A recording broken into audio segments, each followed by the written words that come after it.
శుభమస్తు. శ్రీరామ జయం. నేను మీ తాకునూరి.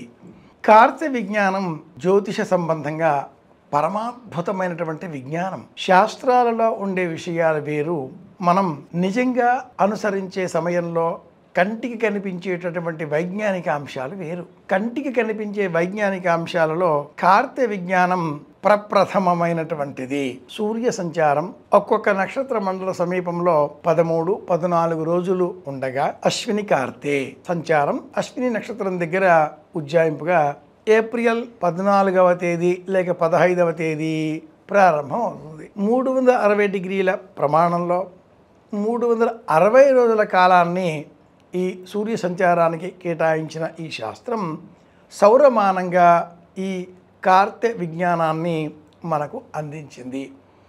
కార్తె విజ్ఞానాన్ని ఆధారం చేసుకునే వర్షాలు ఎలా కురుస్తాయి, ఎంత ప్రమాణంలో కురుస్తాయి, ఆఢక ప్రమాణం ఏమిటి, ఈదురుగాలులు ఎప్పుడు, వడగడవాళ్ళు ఎప్పుడు పడతాయి, పంటలు ఎప్పుడు పండుతాయి, అకాల వర్షాలు ఏమైనా ఉన్నాయా, రైతు ఎప్పుడు భూమిని సాగు చేసుకునే ప్రయత్నాలకు శ్రీకారం చుట్టాలి, ఇలాంటివన్నీ కూడా ఈ కార్తె విజ్ఞానం పైననే ఆధారపడి ఉంటాయి. అశ్విని, భరణి, కృత్తిక, రోహిణి ఇలా 4 కార్తెల కాలం అనుకోగానే ఏప్రిల్ 15 నుంచి మే 15, మే 15 నుంచి జూన్ 15 ఇలా ఈ 2 నెలల కాలంలో 4 కార్తెలు గడిచిపోతాయి. ఆ తదుపరి మృగశిర కార్తె జూన్ నెల 2వ వారంలో 13, 14, 15 ఈ తేదీలలో మనకు వస్తుంది. ప్రతి సంవత్సరం కూడా మృగశిర కార్తె వచ్చేటటువంటి కాలం ఇదే. అలాగే ఆర్ద్ర కార్తె జూలై 1వ తేదీ కానీ, మృగశిర వెళ్ళిన వెంటనే అంటే జూన్ 30వ తేదీ కానీ సామాన్యంగా మనం గమనిస్తూ ఉంటాం. మృగశిర కార్తె చాలా విశేషమైనటువంటిది. మనం రోజువారీగా చేసేటటువంటి పనులలో ఈ దేహానికి వేడి, చల్లదనం ఒక క్రమ పద్ధతిలో ప్రకృతి ద్వారా అందజేసే విధంగా మన జీవన సరళి ఉన్నందువలన శరీరం అనారోగ్యానికి గురి కాకుండా ఉంటుంది.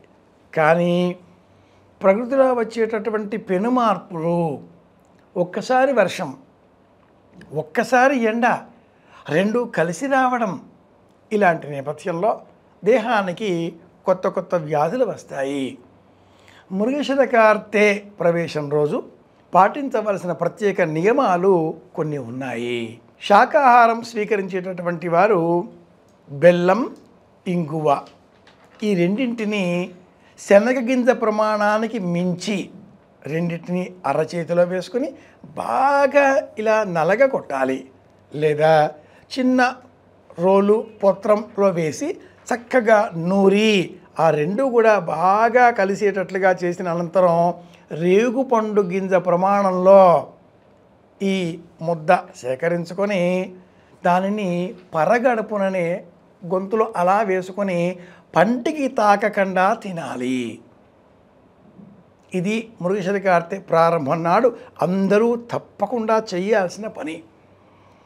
పూర్వం వృత్రాసురుడు అనే అతడిని ఇంద్రుడు సంహరించే సమయంలో బ్రహ్మహత్యా పాతకం చోటు చేసుకుంది. ఇంద్ర వృత్రమహన్ సోపహ అభ్యమ్రియత ఇవన్నీ వేదంలో ఉండే మంత్రాలు.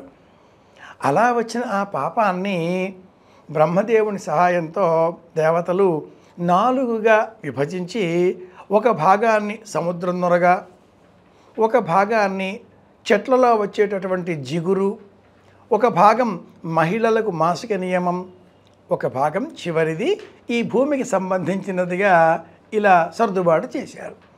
ఇందులో చెట్లకు సంబంధించి సర్దుబాటు చేసిన ఆ జిగురు ఇంగువ రూపంలో మనకు సంప్రదాయం అందించింది.